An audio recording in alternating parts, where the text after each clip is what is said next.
नमस्कार साथियों, टीचर्स अकादमी में आप सभी का स्वागत है। मैं हूं सुचित सर। जैसा कि आप जानते हैं कि 5 बजे आपकी बीपीएससी टीआरई 4 6 to 8 की क्लास हिंदी की चलती है। थोड़ा सा विलंब हो गया, तो चलिए सबसे पहले आपको शुभ संध्या, गुड इवनिंग। आज प्रैक्टिस नंबर 21 है और आज के प्रश्न बहुत बेहतरीन होने वाले हैं। आपसे बस इतना ही करना है कि आप जो है प्रश्न देखिए, उसका उत्तर दीजिए। नहीं आएगा तो हम तो बताने के लिए हैं ही, और उसकी पूरी व्याख्या पे हम लोग चर्चा करेंगे। तो ये ऐसी क्लास है जहाँ पे क्वेश्चन जो है पूरी व्याख्या के साथ कराए जाते हैं, इसीलिए यह क्लास बहुत स्पेशल हो जाती है। तो चलिए, खुशबू जी स्वागत है आपका।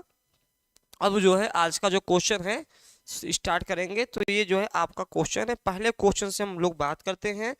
ठीक, एडमिशन ओपन है, आप एडमिशन ले सकते हैं। लगातार एडमिशन हो रहे हैं तो आप लोग भी कर लीजिए, क्योंकि प्रैक्टिस करा रहे हैं। थ्योरी तो आपको वहीं मिलेगी, एडमिशन पे ही मिलेगी। ठीक है, तो निम्नलिखित में से कौन सा श्री कृष्ण भक्ति का संप्रदाय का नहीं है? श्री वल्लभ संप्रदाय, हरिदासी, तत्सुखी और गौड़ी संप्रदाय। ठीक है, यहाँ पर बताना है। फिर से प्रश्न पढ़ दे रहा हूँ, निम्नलिखित में से कौन सा श्री कृष्ण भक्ति का संप्रदाय का नहीं है? ठीक है, 4 विकल्प आपको दिए गए हैं, आपको 4 विकल्प के बारे में बताना है।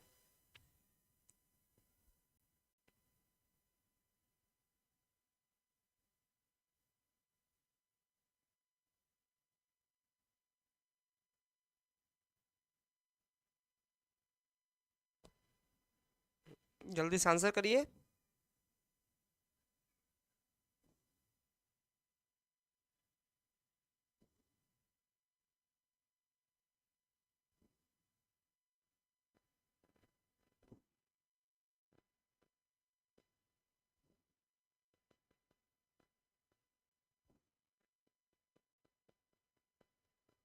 आंसर चाहिए तो आप लोग का आंसर जो है यहाँ पर जो है आपका कृष्ण, यहाँ पर क्या करना है? कृष्ण भक्ति संप्रदाय नहीं है, ये नहीं देखना। 3 है, एक नहीं है। तो श्री वल्लभ भी संप्रदाय है, कृष्ण का संबंधित है। हरिदासी संप्रदाय भी है और गौड़ी संप्रदाय भी है। ये तीनों जो हैं आपके, ये हैं आपके क्या हैं? श्री कृष्ण से संबंधित हैं।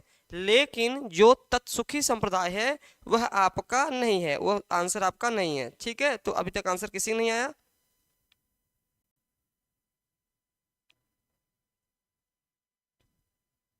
इसके संप्रदाय कौन है? जीवराम है। कौन है? जीवराम है। याद रखिए, इस संप्रदाय के संस्थापक कौन है? जीवराम है। आंसर आपका सी होगा। आंसर क्या होगा? आपका सी होगा। और जीवराम है, ध्यान रखिएगा, क्योंकि पूछ लेता है ना कि इसके कौन है, तो याद रखिएगा जीवराम है।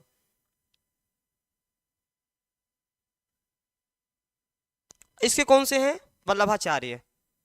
वल्लभाचार्य कौन है? श्री कृष्ण वल्लभाचार्य हैं, वल्लभ संप्रदाय के। और कौन है ये? याद करिए, सूरदास के गुरु हैं। पता है सबको, जब आप पढ़ते हैं अष्टछाप तो। ठीक, चलिए लोग जुड़ जाए। इसके हरिदास हैं। इसके कौन है? हरिदास हैं। इसके हरिदास हैं। देखिए सबका लिख दिया हूं, तो आपके यहाँ से कई सारे प्रश्न आपके यहीं से तैयार हो जाएंगे, ताकि आपको दिक्कत ना हो। चलिए अब जो है आगे पढ़ते हैं। हाँ, एक छूट गया है। गौड़ी संप्रदाय का चैतन्य महाप्रभु हैं। चैतन्य महाप्रभु हैं। चैतन्य महाप्रभु हैं। ठीक है, महाप्रभु हैं, चैतन्य महाप्रभु हैं। ठीक है, तो यहाँ पर बाकी 3 जो है आपने देख लिया है। और फिर से मैं समझा दे रहा हूँ, वल्लभाचार्य जो हैं आपके वल्लभ संप्रदाय के हैं। ठीक है, हरिदासी संप्रदाय के हरिदास हैं। तत्सुखी संप्रदाय के जीवराम हैं। और गौड़ी संप्रदाय के चैतन्य महाप्रभु हैं। और ये विकल्प डी है जो आपका, यह जो है आपका कृष्ण से संबंधित नहीं है। ठीक है, प्रणाम सोनू, स्वागत है आपका। चलिए अब आगे बढ़ते हैं दूसरे प्रश्न पे। खुमान रासों का रचयिता कौन है? जगनीक, दलपति विजय, नरपति लाल और चंद्र बरदाई। खुमान रासों का कौन है, आपको यह बताना है।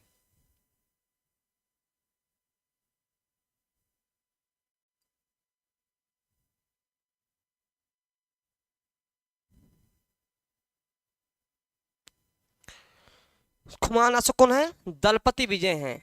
दलपति विजय, दलपति विजय, दलपति विजय हैं। ठीक है, खुमान रासो कौन है? आपके दलपति विजय हैं। याद रहेगा, दलपति विजय हैं।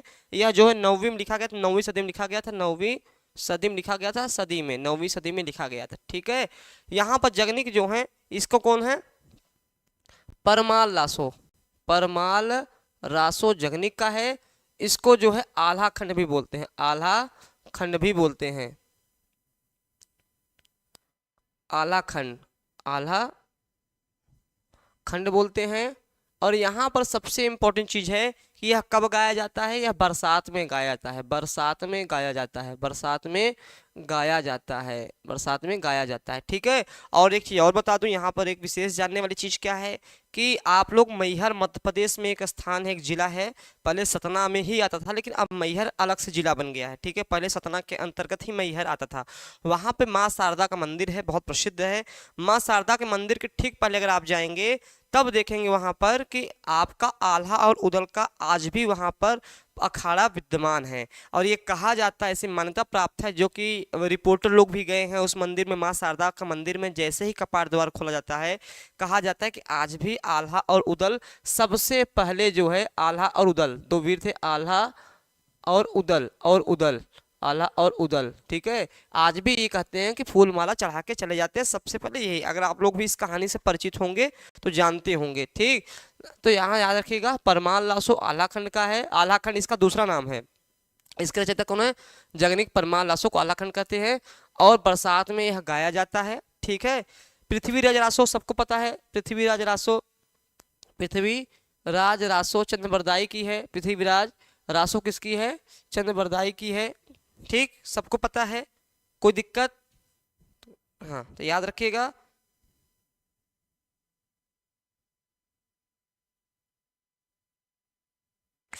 हाँ, एक चीज और मैं बता दूं यहाँ पर, बीसल देव रासो, बीसल देव रासो, बीसल देव रासो जो हैं, इन्होंने क्या लिखा है? नरपति नाल लिखा है, नरपति नाल बीसल देव रासो, ठीक है। ये जो है, ये कवि हैं, ये इनकी रचना है, बीसल देव रासे लिखे हैं। इसकी एक खासियत है कि यह श्रृंगारिक लिखा गया है, यह श्रृंगारिक रचना है, क्योंकि उस समय जो है सारी चीजें जो हैं आपका क्या बोलते हैं, इसीलिए वीर गाथा काल रामचंद्र शुक्ल ने नाम दिया था कि उस समय वीर परक रचनाएं लिखी जा रही थी। जैसे आपका परमाल लासो हो गया, पृथ्वीराज रासो हो गया, आपका खुमान रासो हो गया, ठीक है, दलपति विजय का खुमान रासो।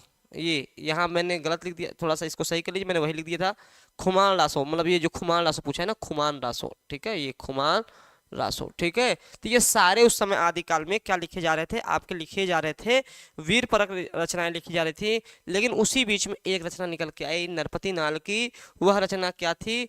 वह रचना जो है आपका बीसल देव रासो थी, जो कि श्रृंगारिक थी। आपका जाने होंगे कि राजमती इसकी नायिका हैं, और जो नायक है वह नाराज होकर के अपनी पत्नी से उड़ीसा चला जाता है, ठीक है, उसको मनाने का प्रयास करती हैं। 12 मासे का वर्णन किया गया, 12 मास का वर्णन किया गया है, 12 मास के वर्णन किया गया है। ये इस पे चूंकि हम अब चूंकि यहाँ तो केवल क्वेश्चन कराना होता है, इसलिए बहुत व्याख्या करेंगे तो इसी में हम लोग रह जाएंगे। तो सारी व्याख्या इसीलिए मैंने पैड बैच रखा हुआ है, अगर आप एडमिशन लेंगे तो सारी चीजें आपको वहाँ मिल रही हैं जो बच्चे पढ़ रहे हैं, ठीक। अद्वैतवाद के अनुसार देखो, द्वैतवाद अद्वैतवाद कई सारे हमारे यहाँ वाद हैं। तो अद्वैतवाद के अनुसार क्या है? जीव और ब्रह्मा एक है, संसार सत्य है, जीव और ब्रह्म अलग अलग हैं, ब्रह्म विशेषण युक्त है। अद्वैतवाद का सिद्धांत क्या है? द्वैतवाद अद्वैतवाद कई सारे वाद हैं, इसमें बताना है कि क्या होगा आपको।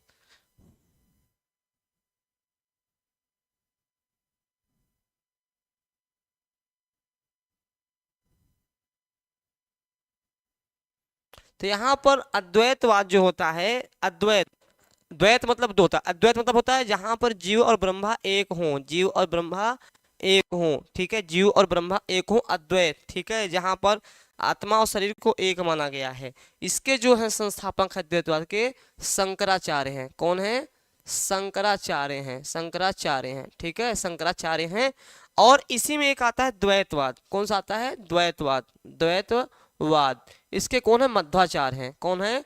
मध्वाचार्य हैं। अब इनका थोड़ा इनसे विरोध है, इसलिए विरोध है कि ये जो है जीव और ब्रह्मा को एक मानते हैं, ये कह मानते हैं द्वैत मतलब होता है दो, द्वैत मतलब क्या होता है? दो, द्वैत मतलब दो, मतलब जीव अलग है, ब्रह्मा अलग है, ठीक है। हाँ गुरुजी प्रणाम, पूजा स्वागत है आपका, ठीक है। तो यहाँ पर ध्यान रखिएगा कि जब भी, अब चूंकि बाद में बड़ा कंफ्यूजन हो जाता है कि भैया अद्वैतवाद क्या होता है, द्वैतवाद क्या होता है, तो सीधी सी बात है कि देखिए ये हमारा शरीर है, शरीर है, एक ईश्वर है, ठीक है, हम सब ईश्वर के बनाए हुए अंश हैं। तो यहाँ पर अद्वैतवाद मतलब कि जिसमें कोई भेद ना हो, द्वैत मतलब भेद होना, दो हो चीजें होना होता है, अद्वैत मतलब भेद ना हो। तो जीव और ब्रह्म एक ही कहा गया है, ठीक है। यह शंकराचार्य ने कहा, एक मत स्थापित किया है क्या, अद्वैतवाद का।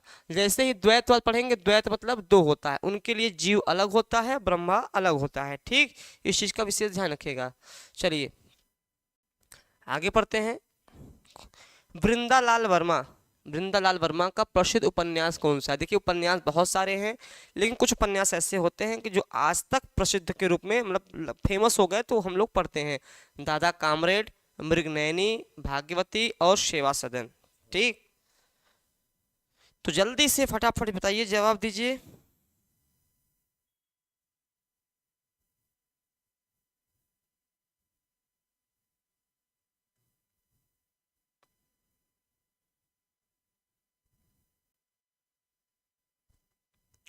तो यहाँ पर जो है आपका मृगनयनी, सबसे प्रसिद्ध इनका उपन्यास क्या है, मृगनयनी है। क्या है, मृगनयनी है, वृंदालाल वर्मा की सबसे यहाँ पर प्रसिद्ध उपन्यास पूछा है। उपन्यास कई सारे हैं, जैसे विराट की पद्मिनी, दूसरा क्या है, विराट की पद्मिनी, विराट की पद्मिनी, याद रखिएगा, विराट की पद्मिनी, विराट की पद्मिनी। एक उपन्यास इनका और है, याद कर लीजिए, ताकि जो है मान लीजिए कभी ये ना दे तो अगला वाला दे, तो आपको याद होना चाहिए, ठीक है। राखी की लाज, राखी की लाज, अमर बेला, अमर बेला, ये इनके अन्य उपन्यास है, ठीक है। हाँ, चार का भी आप लोग उत्तर भी दीजिए तो मुझे अच्छा लगेगा, ठीक है। राखी की लाज हो गया, अमर बेल हो गया, राखी की लाज हो गया। चलिए, और एक है कुंडली चक्र, याद कर लीजिए। एक क्या है, कुंडली चक्र, कुंडली चक्र, कुंडली चक्र। ये इनके कितने उपन्यास हो गए, एक मृगनयनी जो सबसे प्रसिद्ध है इनकी, विराट की पद्मिनी, दूसरा क्या हो जाएगा आपकी राखी की लाज, अमरबेला, या अमरबेल कहीं का दिखता है, अमरबेला ने कहीं कहीं अमरबेल ही दिख जाता है, कुंडली चक्र, ये इतने हो गए, ठीक है। चलिए,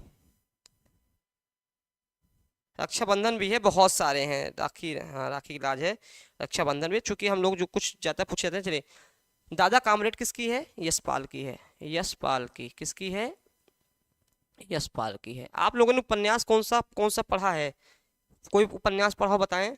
सद्धराम फिल्लौरी, भागवती, सद्धराम फिल्लौरी, कौन सा उपन्यास पढ़ा है आप लोग बताएं। सेवा सदन किसका है, तो बड़ा प्रसिद्ध है, सेवा सदन प्रेमचंद का, प्रेमचंद का, ठीक है, प्रेमचंद का, ठीक है। यहाँ पर जो है हम बहुत सारे पढ़े, ये हमने लिखा, वृंदावन लाल वर्मा का प्रसिद्ध उपन्यास कौन सा है, मृगनयनी है। कुछ उपन्यास जैसे रक्षाबंधन हो गया, विराट की पद्मिनी हो गया, राखी की लाज हो गया, अमरबेल हो गया, कुंडली चक्र हो गया, सेवा सदन प्रेमचंद का है, भागवती सद्धराम फुल्लौरी का है, और दादा कामरेड का, यशपाल का जो है दादा कामरेड हो गया है। अगला है, 8 भागों में प्रेमचंद की कहानियां किस नाम से हैं, मानसरोवर, ज्ञान सरोवर, प्रेमचंद की कहानियां, नमक का दारोगा। इंपॉर्टेंट प्रश्न है, इसको याद रखिएगा।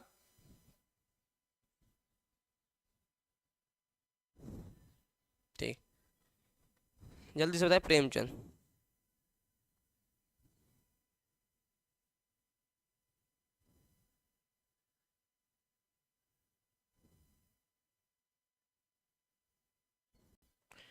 जल्दी से बताएं कि प्रेमचंद 8 भागों में, तो एक प्रश्न पूछ, देखिए एक प्रश्न आपका यहीं से तैयार हो जाएगा, एक प्रश्न आपका कहाँ से तैयार हो जाएगा, आपका यहीं से। तो मानसरोवर में किसमें है, देखिए मानसरोवर, मानसरोवर में जो है 8 भाग में है, ये पूछ लेगा। देखिए यहाँ से प्रश्न कैसे पूछेगा, 8 भाग में, और जो है प्रेमचंद की कहानियों का संग्रह है, ठीक है। गुड इवनिंग प्रशांत, स्वागत है आपका, ठीक है। अब प्रेमचंद की कहानी, नमक का दरोगा इनकी एक कहानी है, नमक का एक क्या है कि कहानी है, 300 से अधिक इन्होंने कहानियां लिखी हैं, ठीक है। मानसरोवर, अब देखिए यहाँ पे दो प्रश्न बनेगा, अगर पूछेगा मानसरोवर कुल कितने भागों में है, देखो प्रश्न कैसे बनेगा, यहीं से आप प्रश्न बना सकते हैं आप। मानसरोवर कुल कितने भागों में है, 7, 8, 6, 5, ऐसे दे देगा, तो आपका एक प्रश्न तैयार हो जाएगा 8। या पूछेगा कि 8 भागों में प्रेमचंद की जो कहानियां हैं उसका नाम क्या है, तो आपका मानसरोवर हो गया है। तो देखिए प्रश्न कहीं से भी बन जा रहा है ना, तो इस चीज का विशेष ध्यान रखिए, ठीक। चलिए समझ में आ गया। मानसरोवर 8 भागों में है। क्लियर हो गया? कोई दिक्कत तो बताइए, कोई बात अपनी रखना चाह रहे हैं तो रख लीजिए, वैकेंसी संबंधित या कुछ भी जो है आप रख सकते हैं। इस क्लास में आप आज़ाद हैं अपनी बातों रखने के लिए।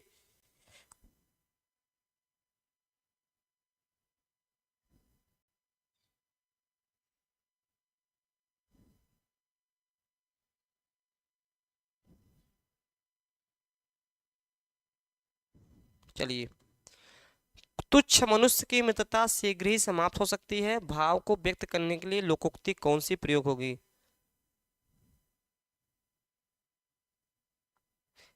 आधुनिक काल में खड़ी बोली के, अच्छा खुशबू ने कहा बताएं सर, व्याख्या वो क्या बताना है आपको? हम्म, चलो अब कल वाला जो क्लास रहेगा उस पर इसी पे काम करेंगे।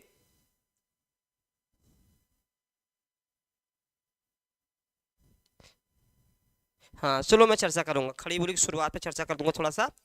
ठीक है, हाँ। अगला प्रश्न है, तुच्छ मनुष्य की मित्रता शीघ्र ही समाप्त हो जाती है और भाव को व्यक्त करने कौन से लोकोक्ति का प्रयोग होगा? अधजल गगरी छलकत जाए, थोथा चना बाजे घना, कुबहू निरामिस होय न कागा, ओछे की प्रीत बालू की भीत।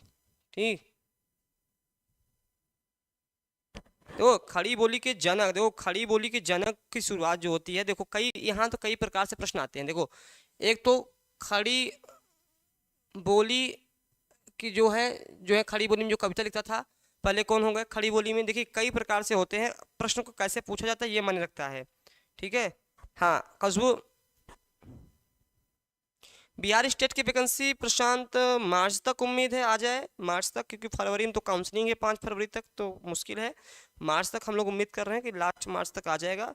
और उसके पहले एक बार स्टेट की उम्मीद कर रहे हैं कि स्टेट आ जाता तो बहुत बढ़िया रहता है। ठीक है, बाकी बच्चे जो छूटे हुए हैं या जिनकी डिग्री देर से मिली हुई है तो उनको भी चांस मिल जाता है। ठीक है, अब देखो मैंने ये कहा खुशबू जो है खड़ी बोली की जनक जो है, अब प्रश्न को क्या पूछता है? वैसे तो आपका खड़ी बोली में पहले जो है पहले लेखक जो है आपको कौन से आदिकाल के कवि थे? ठीक है, याद करिए, अमीर खुसरो को कहा जाता है। ठीक है, खड़ी बोली के जब आप गद्य में आएंगे तो कॉन्सेप्ट चेंज हो जाता है। ठीक है, खड़ी बोली की जो शुरुआत के पहले कवि हैं जो हैं वह आपके क्या बोलते हैं, अमीर खुसरो हो गए। फिर जैसे कि गद्य में आते हैं तो गद्य में चीज़ें चेंज हो जाती हैं, खड़ी बोली के महाकाव्य होता है तो दूसरा हो जाता है। तो प्रश्न किस पर्पस में पूछ रहा है ये थोड़ा सा होता है। खुशबू आपने क्या पढ़ा है थोड़ा बताइए तो मैं डिटेल और बता दूं उसको। ठीक है, फिलहाल में जो इसका आंसर होगा कि ओछे की प्रीत बालू की भीत। जैसे आप एक मुट्ठी में बालू लीजिए और बालू में से करिए तो बालू नीचे से पूरा सरक आता है। तो जो कपटी मित्र होते हैं, धूर्त मित्र होते हैं, उनसे मित्रता बहुत दिन टिक नहीं पाती है, क्योंकि मित्रता एक निस्वार्थ भाव का होता है। मित्रता में अगर आप चालाकी करेंगे, बुद्धिमानी लगाएंगे तो फिर वो मित्रता चल नहीं पाती है। ये हमारे आपके बीच में उदाहरण के रूप में भी प्रस्तुत है। इसको आपके भी हमारे मित्र ऐसे होंगे, निश्चित होंगे, ऐसा हो ही नहीं सकता है कि जो ऐसे मित्र आपके जीवन में या हमारे जीवन में ना हो। तो यहाँ पर तुच्छ मनुष्य की मित्रता शीघ्र ही समाप्त हो जाती है। ठीक है, चलिए तो आंसर आपका हो गया ये। अजर गगरी छलकत जाए मतलब क्या होता है? मतलब ये होता है कि जब अधूरा ज्ञान होता है तो लोग उस पर ज़्यादा फड़फड़ाते हैं। भाई जैसे आप जल लिए हैं ना, तो ऐसे चलते हैं छलकता है तो आवाज़ आती है।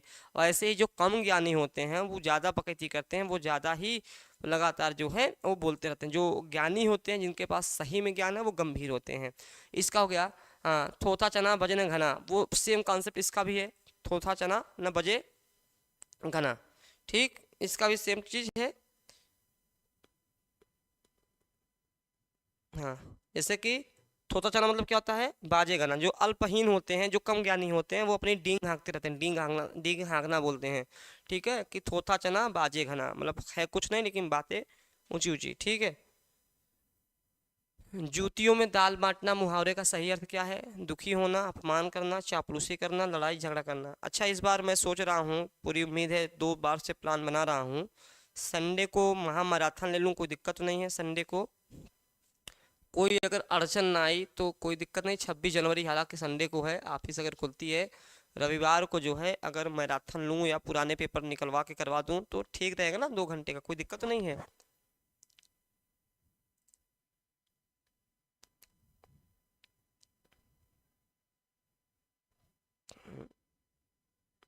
साथ का भी संडे के दिन प्लान बन नहीं पा रहा है, कारण क्या है कि जब भी प्लान बनाने की कोशिश करता हूँ कुछ न कुछ समस्याएं आ जाती हैं। तो इस बार संडे को जो है मैं सोच रहा हूँ आपका कम से कम प्रश्नों की श्रृंखला बहुत ज़्यादा हो, ठीक, आप लोग अगर रेडी हैं तो फिर उस पर काम किया जाए। मैं पिछली बार भी संडे को सोचा था, ठीक है, लेकिन समय निकाल नहीं पा रहा हूँ।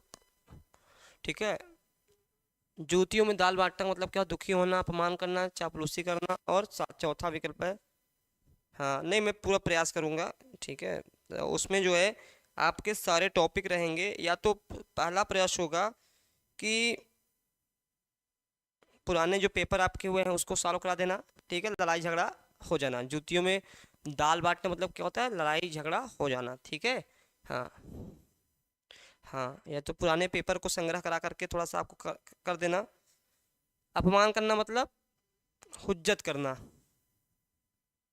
हुज्जत करना। ठीक है, हुज्जत करना, जैसे आप नौकरी नहीं पा रहे हैं तो आप अपमानित होते हैं ना, लोग आपके परिवार में जो है वो कमेंट करते हैं, पड़ोसी कमेंट करते हैं। ठीक है, चापलूसी करना मतलब अंगूठा चूसना। कहाँ गया? अंगूठा चूसना, अंगूठा चूसना। और आज के ज़माने में जो है यही सफल है, जो चापलूस ज़्यादा है वो सफल है, चापलूसी नहीं है तो आप सफल नहीं हो पाते हैं। मीठा मीठा बोलना। निम्न विकल्पों में से मिश्र वाक्य को पहचानिए। देखिए, आपका रचना के आधार पे वाक्य 3 प्रकार के होते हैं, अर्थ के आधार पे वाक्य 8 प्रकार के होते हैं। तो रचना के आधार पे जो वाक्य 3 प्रकार के होते हैं वह होते हैं आपके कौन कौन से? सरल वाक्य, संयुक्त वाक्य और मिश्र वाक्य। मिश्र वाक्य की एक पहचान है, मैंने कई बार बताया हुआ है कि यह पहला उपवाक्य दूसरे उपवाक्य पर निर्भर रहता है, मतलब हम तुम्हारे बिना हैं अधूरे, इस टाइप का। ठीक है, अब देखिए कौन सा ऐसा है कि जो पूरा पढ़ने, मतलब वो जब तक पूरा नहीं पढ़ेंगे अर्थ ही नहीं देगा।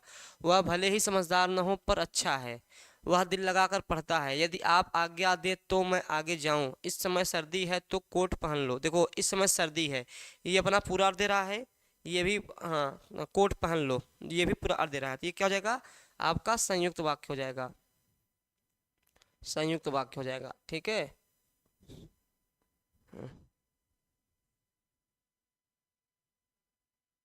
ठीक है, ये हो जाएगा। ठीक, हाँ। अब जो है, हाँ, इस समय सर्दी है तो कोट पहन लो। ठीक, अब जो है हम लोग क्या करेंगे कि पढ़ेंगे कि मिश्र वाक्य कैसे है। तो यहाँ पर देखिए, यदि यदि आप आज्ञा दे तो। अब तो के आगे कोई चीज़ें क्या है, क्लियर नहीं हो पा रही हैं। यदि आप आज्ञा दे तो मैं आगे जाऊं, यदि आप आज्ञा दे तो के आगे क्या? कुछ भी नहीं समझ में आ रहा है जब तक हमने पूरा नहीं पढ़ा। यह सामान्य वाक्य हो गया, वह भले ही समझदार न हो पर अच्छा है। ठीक है, चलिए, तो यहाँ पर जो आंसर निकल के आएगा आपका सी निकल के आएगा। आंसर क्या निकल के आएगा? सी निकल के आएगा। चलिए आगे बढ़ते हैं, आगे देखते हैं कि निम्नलिखित विकल्पों में से इच्छावाचक वाक्य। अब देखिए, जो ये इच्छावाचक वाक्य हैं, ये वाक्य के सब क्या बोलते हैं, वाक्य के अर्थ के आधार पर वाक्य के 8 भेद होते हैं। अर्थ के आधार पर वाक्य के भेद, वाक्य के भेद, ये 8 प्रकार के होते हैं, 8 प्रकार के। ठीक है, तो अब यहाँ पर इच्छावाचक, मैंने सुना है कि वह अस्वस्थ था, भगवान करे तुम परीक्षा में अच्छे अंक लाओ, भारत एक देश है, वह इस योग्य नहीं है कि सेना में भर्ती हो सके। तो बताना है आपको क्या होगा इसका।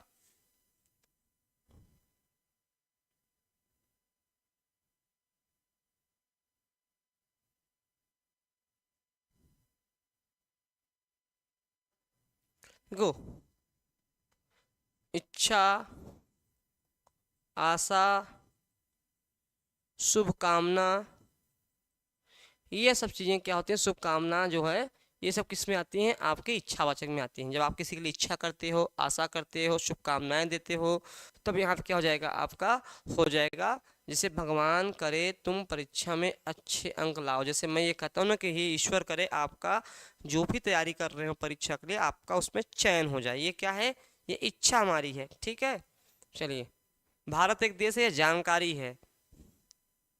चलिए, निम्नलिखित में से एक युग्म अशुद्ध है। सौदागर फारसी शब्द है, समन अंग्रेजी शब्द है, आलमारी तुर्की शब्द है, किताब अरबी शब्द है। तो ये मामला बड़ा गड़बड़ हो जाता है। ये खासतौर बच्चे बार बार कहते हैं सर अरबी और फारसी का, तो मुझे लगता है कि अरबी फारसी पे एक वीडियो अलग से लेनी ही पड़ेगी।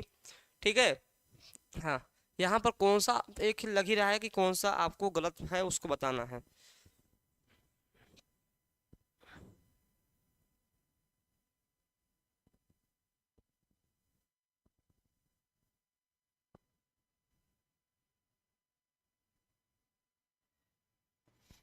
यहाँ पर सौदागर बिल्कुल सही है, समन बिल्कुल सही है, किताब बिल्कुल सही है। ये जो है अलमारी ये गलत है। ये क्या है? पुर्तगाली शब्द है। क्या है? पुर्तगाली शब्द है। पुर्तगाली शब्द है। पुर्तगाली शब्द है। ठीक है, पुर्तगाली शब्द है। क्लियर हो गया सबको? हाँ, नो का भी बहुत अच्छा। खुशबू का अच्छा आंसर नहीं, खुशबू का गलत है। हमको लग रहा था समन आप लोग करेंगे, हमको भी लग रहा था, हो सकता है आप लोग समन लगा दें। ठीक है, समन लगा दें। तो यहाँ पर जो है मैं ये लिख दे रहा हूँ सी विकल्प। ठीक है, आपका ये आपका जान लीजिए। ठीक, मुझे लग रहा था कि आप लोग भी सी लगा देंगे, ओ मतलब बी लगा देंगे।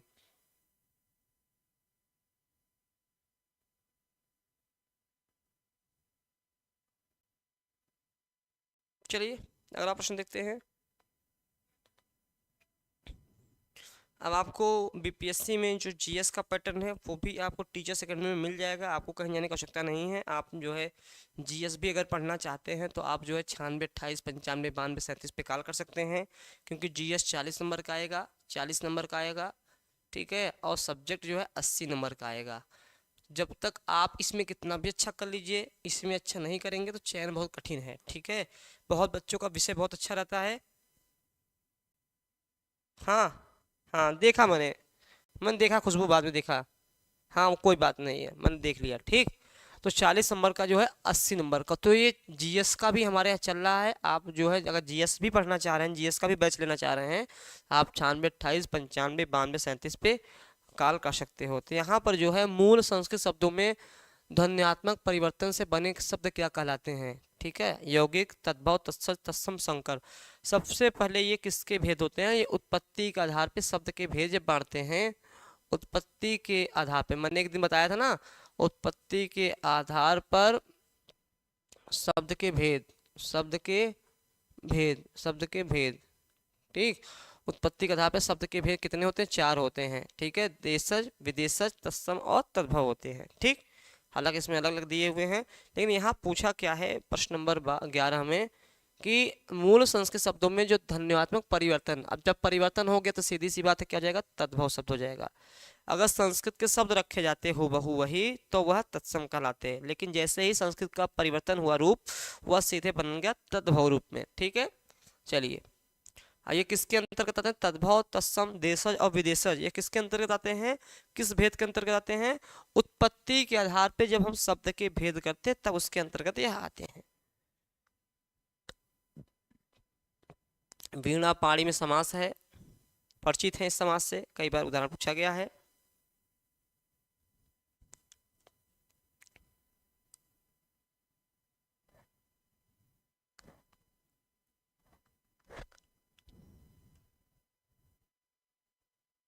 यहाँ पर न कोई पहला पद प्रधान हो, न कोई दूसरा पद प्रधान हो, बल्कि तीसरा कोई अन्य पद प्रधान हो, वहां पर होता है क्या? होता है बहुब्रीहि समास होता है। क्या होता है?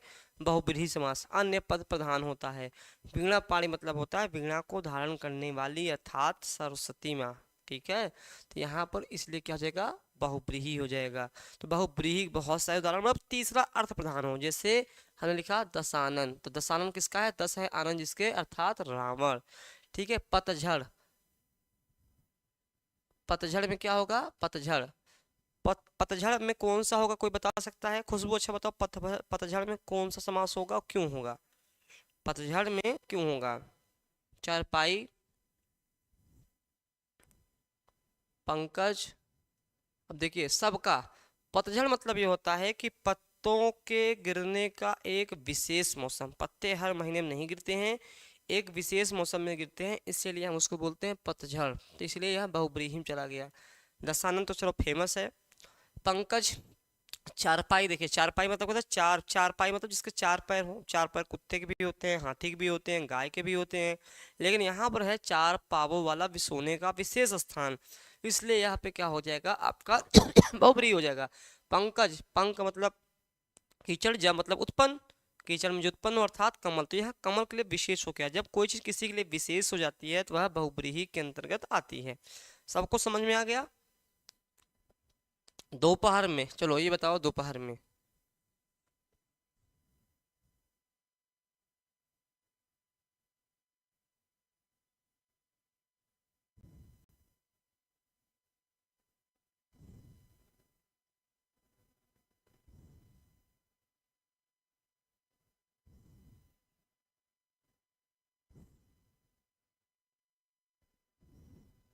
जल्दी से बताइए।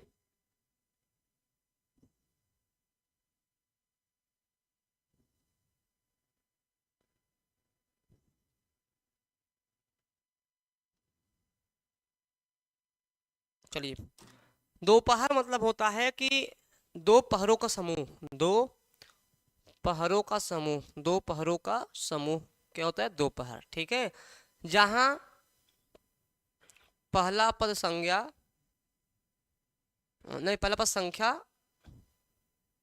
तथा दूसरा पद संज्ञा हो, दूसरा पद संज्ञा हो, उसे क्या बोलते हैं, द्विगु समास बोलते हैं, द्विगु समास, द्विगु समास।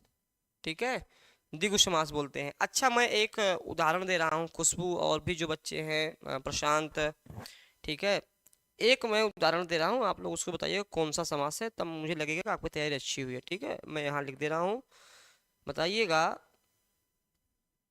सप्त सिंधु में समास कौन सा है, सप्त सिंधु में समास है, समास है। मैं यहाँ से एक प्रश्न बना दे रहा हूँ, विकल्प भी दे रहा हूँ ताकि आपको थोड़ा आसान हो जाए। द्विगु हो गया, दूसरा अव्ययी भाव, तीसरा तत्पुरुष, चौथा कर्मधारय। ये मैंने एक नया प्रश्न बना दिया है आपका, पहला, दूसरा, तीसरा और चौथा, ये मैंने बना दिया है। इसको भी आपको बताना है, मैंने एक प्रश्न लिख दिया है, तब मैं बताऊंगा इसके बारे में।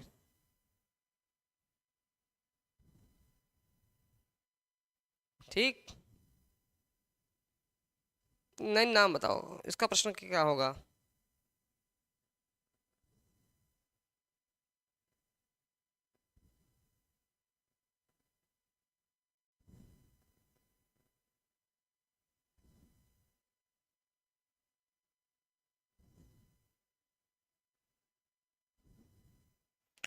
देखो, यहाँ पर ध्यान रखना है, देखो समझाने वाली बात है, यहाँ पर जो है मैं समझा दूं आपको। देखो, ये कितने कितने लोग, अभी आप लोग उत्तर नहीं दे रहे हैं, यही दिक्कत है ना, आप लोग उत्तर नहीं देते हो। यहाँ पर सप्त सिंधु है, तो आपका यहाँ क्या हो जाएगा, अव्ययी भाव समास हो जाएगा। क्या हो जाएगा, अव्ययी भाव समास हो जाएगा। किसने किसने द्विगु लगाया था, द्विगु नहीं होगा, अव्ययी भाव समास होगा, सीधी सी बात है। ठीक है, द्विगु समास क्यों होगा भाई, द्विगु समास क्यों होगा, इसे तो मैं समझाया हूँ, गलत हो जाएगा। देखो, समझो इस बात को, इसको मैं समझा दूं क्या। तो यहाँ पर फिलहाल में द्विगु लगा दीजिए। द्विगु मतलब होता है जहां पर संख्यावाचक द्विगु, आपने पढ़ा होगा, इसलिए जहां पर भी संख्या देखते हैं वहां पे द्विगु लगा देते हैं। एक कहावत है कि हर चमकती चीज सोना नहीं होती, हर खांसी कोरोना नहीं होती, और हर संख्या द्विगु नहीं होता। ठीक, तो आपने द्विगु लगा दिया, तो यहाँ पर समझेंगे अव्ययी भाव। अब अव्ययी भाव क्यों है, अगर आप कहेंगे तो मैं समझा दूंगा, नहीं तो फिर मैं आगे बढ़ूंगा। फिलहाल में द्विगु के बहुत सारे उदाहरण हैं। आपका दोपहर हो गया, दोपहर, चौराहा, तिराहा, अठन्नी, अठन्नी, चवन्नी, दुअन्नी। ठीक है, बहुत सारे उदाहरण हैं। ठीक है, क्या बोलते हैं, हाँ, अष्टाध्यायी, अष्टाध्यायी, आपके बहुत सारे उदाहरण हैं, हालांकि ये बता दे रहा हूँ तो बताया ही जाएगा। ठीक, तो यहाँ पर होगा अव्ययी भाव समास। क्यों होगा, आप लोग चेक कर लीजिएगा, ये आपने गलत कर दिया है, गलत कर दिया ना। चलो, अच्छा, बता ही दे रहा हूँ, थोड़ा सा मैं बता दे रहा हूँ ताकि जो है समझो। देखो, यहाँ पर एक कॉन्सेप्ट समझिएगा अव्ययी भाव समास का, ये बहुत बच्चा गलत कर देता है अब, लेकिन अब नहीं गलत करेंगे। अव्ययी भाव समास, ठीक है, यहाँ पे हम चार कॉन्सेप्ट समझेंगे, तब आप समझ जाइएगा। पहला कॉन्सेप्ट है उपसर्ग वाले शब्द अव्ययी भाव समास, उपसर्ग से जुड़े शब्द अव्ययी भाव होते हैं। 60 का लिख देना, समझिएगा, अव्ययी भाव। ठीक है, उपसर्ग वाले जो शब्द होते हैं वो प्रायः क्या होते हैं, वो अव्ययी भाव होते हैं। जैसे हमने लिखा उदाहरण के रूप में, क्या लिख दिया, हमने लिखा आमरण, हमने लिखा प्रत्येक, प्रत्येक में क्या है, प्रति प्लस एक है ना, तो यहाँ पे प्रति क्या है, उपसर्ग लगा हुआ है, आ में उपसर्ग लगा हुआ है। ठीक है, निडर, बहुत सारे हैं जो उपसर्ग वाले शब्द होंगे, प्रायः वो क्या होते हैं, वो अव्ययी भाव होते हैं। दूसरा पॉइंट समझेंगे हम लोग यहाँ पर, दूसरा पॉइंट, ठीक है, अव्यय वाले शब्द, तभी तो नाम अव्यय है। अव्यय वाले शब्द अव्ययी होते हैं, अव्ययी अव्ययी होते हैं, तभी तो नाम अव्ययी पड़ा है, मेन तो अव्ययी वाला है। ठीक है, जैसे यथासंभव। अब यथा क्या है, यथा जो है, यथा देखेंगे तो यह एक अव्यय है, बहुत सारे यथार्थ। ठीक है, और इसके अलावा जो है आपका भरपेट, भरपेट, तो यहाँ भर क्या है, आपका अव्यय है। जो भी अव्यय वाले शब्द होंगे वो हमेशा अव्ययी भाव समास कहलाते हैं, इसलिए तुमका नाम अव्ययी भाव पड़ गया। ठीक है, 2 पॉइंट हो गया। तीसरा पॉइंट समझने लायक है, जहां दो शब्द आ जाए, दो या द्वित्व शब्द आ जाए, द्वित्व या शब्दों को दोहरा दिया जाए, दोहरा दिया जाए, जहां को शब्दों को दोहरा दिया जाए, वहां पर, जहां शब्दों को दोहरा दिया जाए। ठीक है, यथाशक्ति, हाँ बहुत सारे हैं, यथासंभव, यथाशक्ति, जैसे हैं आपके यहाँ पर दोहरा दिया जाए। हमने कहा धीरे धीरे, जहां शब्दों को दोहरा दिया गया धीरे धीरे, तो धीरे धीरे क्या हो गया, अव्ययी भाव समास हो गया है। रातों रात, रातों रात, रातों रात मतलब रात रात, रात रात। देखो जहां पर एक शब्द 2 बार आ जाए, एक शब्द 2 बार आ जाए, धीरे धीरे, रात रात, चलते चलते, चलते चलते, चलते चलते, जहां पर एक शब्द 2 बार आ जाए वहां पे भी क्या हो जाता है, आपका अव्यय भाव हो जाता है। ठीक है, अगला जो पॉइंट है, जो सबसे इंपॉर्टेंट है, खुशबू इसको समझना, और प्रशांत और भी जो बच्चे हैं उसको जरूर समझना इस चीज को लेकर के। चौथा जो पॉइंट है, मैं दूसरे कलम कर दे रहा हूँ, हाँ ये समझना, इसके बाद आप गलत नहीं करो, क्योंकि यही वाला गलत कर देते हो। देखना, नदी नहीं, नदी के नाम के ठीक पहले, नदी के नाम के पहले, नदी के नाम के पहले, नदी नहीं, नदी के नाम, नदी नहीं, नदी के नाम के पहले यदि संख्या हो, यदि संख्या हो तो द्विगु समास न होकर, द्विगु समास न होकर अव्ययी भाव समास होता है, अव्ययी भाव समास होता है, समास होता है, यही मेन पॉइंट है। याद रखिएगा कि क्या मैंने समझाया, यदि नदी के नाम के पहले संख्या है, नदी के नाम पहले क्या है, यदि नदी नहीं, नदी के नाम, नदी नहीं, नदी के नाम के पहले संख्या है, ठीक है, तो वहां पर द्विगु समास का क्या हो जाएगा, मतलब नहीं होगा, वह क्या हो जाएगा, आपका अव्ययी भाव हो जाएगा। जैसे जैसे मैंने अभी उदाहरण दिया था, सप्त सिंधु, क्या हो जाएगा, सप्त सिंधु, सप्त सिंधु। अब ये सप्त क्या है, संख्या है, सिंधु क्या है, नदी के नाम है, सिंधु नदी के नाम है, सबको पता है ना, सिंधु नदी। ठीक है, पंचगंगा, पंचगंगा, पंचगंगा, पंच क्या है, 5 मतलब संख्या, गंगा मतलब नदी का नाम। समझ में आया, अब तो गलत नहीं होगा ना। हम लोग बस पंच देखे, सप्त देखे, तो संख्या देखा, तुरंत द्विगु लगा दिया, नहीं भैया, जहां नदी का नाम आ जाएगा उसके पहले कोई संख्या लगी होगी, तो वहां नदी के नाम के पहले यदि संख्या लगी हो तो आपका सीधे क्या हो जाएगा, आपका हो जाएगा द्विगु न हो करके अव्ययी भाव समास हो जाएगा। तो ये अव्ययी भाव समास मैंने एक प्रकार से आपको पढ़ा भी दिया। क्लियर हो गया, समझ में आया, कोई दिक्कत तो नहीं।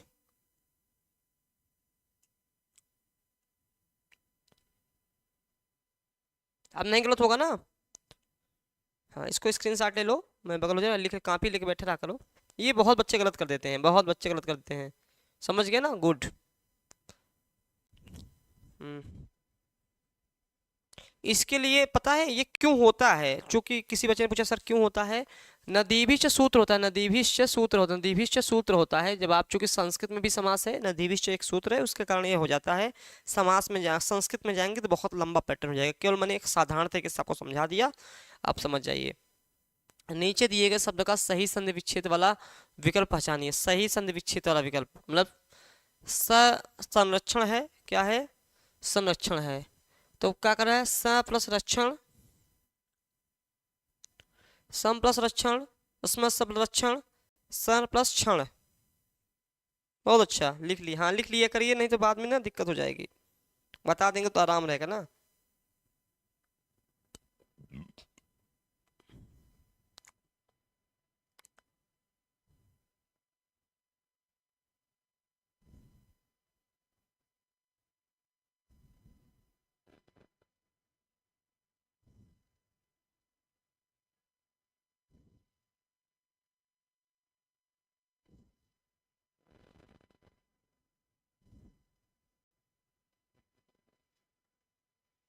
चलिए यहाँ पर होगा सम प्लस रक्षण, श्रम प्लस रक्षण क्या हो जाएगा, सम प्लस रक्षण। म के बाद ठीक है य र ल व या स हो तो म के स्थान पे उसका अनुस्वार हो जाता है। ठीक है, संरक्षण, सम प्लस विधान संविधान, इसके बहुत सारे विधान हैं। ठीक है, कहता है कि यदि म के बाद य र ल व या श ह में कोई एक आता है तो म के स्थान पे क्या हो जाएगा, आपका अनुस्वार हो जाएगा। क्या हो जाएगा, म के स्थान पे अनुस्वार हो जाएगा। बहुत सिंपल सा फंडा है कि इधर आपका इधर म रहेगा, इधर साइन म रहेगा, इधर या तो यह आ जाए या तो र या तो ल, अंतस्थ ऊष्म कहने का मतलब है, या तो श ह, इनमें से कोई एक आ जाएगा तो इसके स्थान में क्या आ जाएगा, अनुस्वार। ये अनुस्वार बोलते हैं ना, जैसे सम प्लस विधान, सम प्लस विधान, सम प्लस विधान मैंने लिखा तो यहाँ पे क्या आ गया, वी आ गया, तो यहाँ पे म है तो इसलिए संविधान क्या हो जाएगा, संविधान। कई बार परीक्षा में पूछा गया है ना संविधान। संरक्षण तो है कौन सी संधि, व्यंजन संधि है। क्या संधि है, व्यंजन संधि। देखिए इतना सरल नियम है ना कि मुझे तो नहीं लगता बहुत कठिन है। ठीक, हाँ, म के बाद यदि य र ल व श हो, अगर इनमें से कोई भी एक हो तो म के स्थान पर क्या हो जाता है, अनुस्वार हो जाता है। सम प्लस विधान, सम प्लस रक्षण, संरक्षण। इसमें दो नियम हैं, एक नियम है कि या तो अनुस्वार होगा या तो उसका पांचवा अक्षर हो जाएगा, वो नियम अलग है, ये नियम अलग है। ठीक है, जैसे संजय, सम प्लस जय, इसका नियम अलग है। इसमें आप चाहे तो अनुस्वार करिए और चाहे आप जो है पांचवा अक्षर उसी का कर दीजिए, तो वो तो संधि में पढ़ाया जाएगा आपको। हाँ, आखिरी प्रश्न है, इसके बाद छोड़ेंगे, कल फिर हम क्लास लेंगे। संडे को लोग संडे के दिन जो है मैसेज आएगा आपको क्या कैसे करना है, कितने बजे। ठीक, हाँ, एडमिशन बस इतना ध्यान रखिएगा, एडमिशन ओपन हो गए हैं। 96 28 95 92 37 पे एडमिशन चल रहे हैं। अगर आप 6 to 8, क्योंकि यहाँ प्रैक्टिस चलेगा ना, थ्योरी पूरी तो आपकी पढ़ाई जाएगी।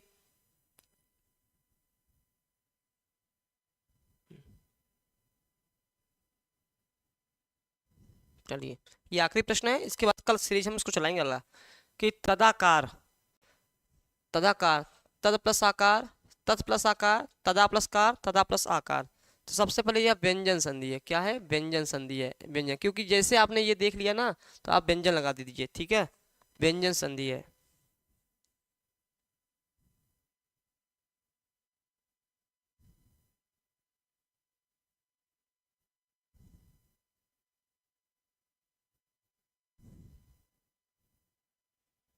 चलिए, सीधी सी बात है कि तत् प्लस आकार होगा, तत् प्लस आकार होगा।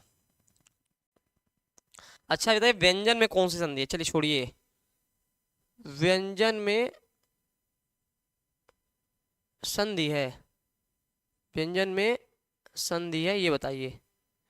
चलो मैं विकल्प दे रहा हूँ, विकल्प दे रहा हूँ। देखो एक दो प्रश्न आपको यहीं से तैयार हो जा रहे हैं। पहला व्यंजन संधि, दूसरा अयादि संधि, तीसरा यण संधि, चौथा आपका विसर्ग संधि। व्यंजन में कौन सी संधि है बताइए।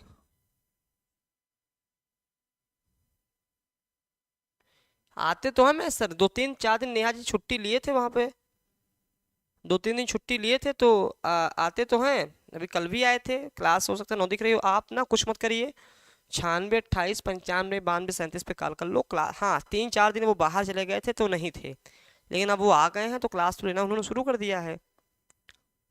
हम्म यहाँ वहाँ आप कॉल कर लो, क्लास तो सर ले रहे हैं। चलिए,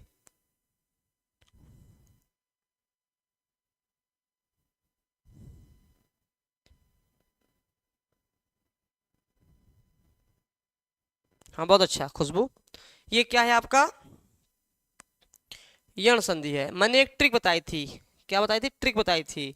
ट्रिक की, यदि, ट्रिक देखो कितना काम करेगा, यदि य व र के ठीक पहले आधा अक्षर हो, के ठीक, हाँ यदि य व र के ठीक से पहले आधा अक्षर हो, आधा अक्षर हो तो प्रायः, प्रायः मतलब अपवाद भी तो है, पूरा 100% छोड़िए, प्रायः आपका क्या हो जाएगा, यण संधि हो जाएगा। यण संधि हो जाएगा। अगर आपको कुछ भी नहीं आ रहा है तो अब देखिए यहाँ पे यह आ गया, इसके पहले आधा अक्षर आ गया, इसलिए क्या हो गया, यण संधि हो गया। वी प्लस अंजन, वी प्लस अंजन बनता है, वी प्लस अंजन, ये आपका हो गया व्यंजन संधि। देखो नेहा, मैं तो हिंदी का शिक्षक हूँ, आप इस चीज को समझिए। मुझे कैसे किस विषय का पता होगा भाई? मैं अगर हिंदी का शिक्षक हूँ तो मैं किसी दूसरे शिक्षक के बारे में कैसे जान जाऊंगा? हमारे यहाँ इतनी सारी क्लासेस चलती हैं, इतने सारे टीचर हैं। हाँ, आप कुछ मत करिए, बस आप 96 28 95 92 37 पे कॉल कर लीजिए।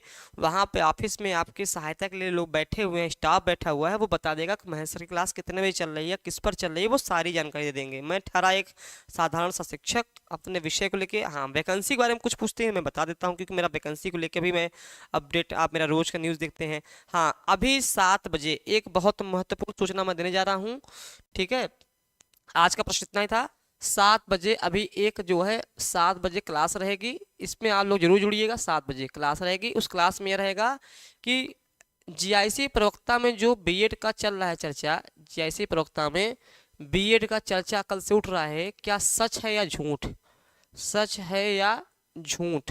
ठीक है, ये जो है अभी 7 बजे यह क्लास आपका चलेगा, वहां आप जुड़ सकते हो। ठीक है, बहुत बेहतरीन क्लास है, क्योंकि लगातार हमारे पास मैसेज आ रहे हैं कि सर क्या सच में जो बीएड नहीं हुए हैं उनका वो परेशान हो गए हैं। ठीक है, जिनका बीएड नहीं है वे इंतजार कर रहे थे कि एलटी प्रवक्ता का आ जाएगा तो हम भर देंगे, पीजीटी का आ जाएगा तो भर देंगे।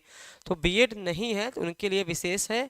और 6 to 8 की मेरी क्लास साथियों, 6 to 8 की क्लास जानते हैं शाम 5 बजे चलती है, बताने की ज़रूरत नहीं है, शाम 5 बजे। और एडमिशन ओपन है, एडमिशन जो है आपके चल रहे हैं, एडमिशन ओपन है, क्योंकि वहाँ पे आपको मिलेगी थ्योरी, वहाँ मिलेगी आपको नोट्स, वहाँ मिलेगी आपको पीडीएफ, वहाँ मिलेगी आपको रिकॉर्डेड क्लासेस, वहाँ कई सारे साल के पेपर मिलेंगे, वहाँ सब कुछ मिल जाएगा जब तक आप सफल होने के लिए जो आपके लिए रहेगा। नंबर हमारा है 96 28 95 92 37। अगर आपको लगता है कि मेरी बातें समझ में आती हैं, मैं जो पढ़ाता हूँ वो आपके काम की हैं, तो आप जो है ज्वाइन हो जाइए, ताकि उसमें थ्योरी भी चल सके ना। थ्योरी चल ही रही है। चलिए, अब चलिए हम जो है अब विदा लेते हैं। कल आपसे हम फिर मिलेंगे शाम को 5 बजे। तब तक स्वस्थ रहिए, मस्त रहिए और अपना ध्यान रखिए और पढ़ाई करिए, जो सबसे ज़्यादा ज़रूरी है। क्योंकि वैकेंसी का वेट कुछ बच्चे कर रहे हैं, वैकेंसी आएगी तब हम पढ़ेंगे। जो होनहार होंगे, जो जिनको नीड होगी बहुत ज़्यादा जॉब की, वो अभी से लगातार पढ़ रहे होंगे। ठीक है, तो चलिए अब हम आपसे विदा लेते हैं, कल शाम को फिर मिलेंगे। तब तक स्वस्थ रहिए, मस्त रहिए और पढ़ते रहिए। धन्यवाद।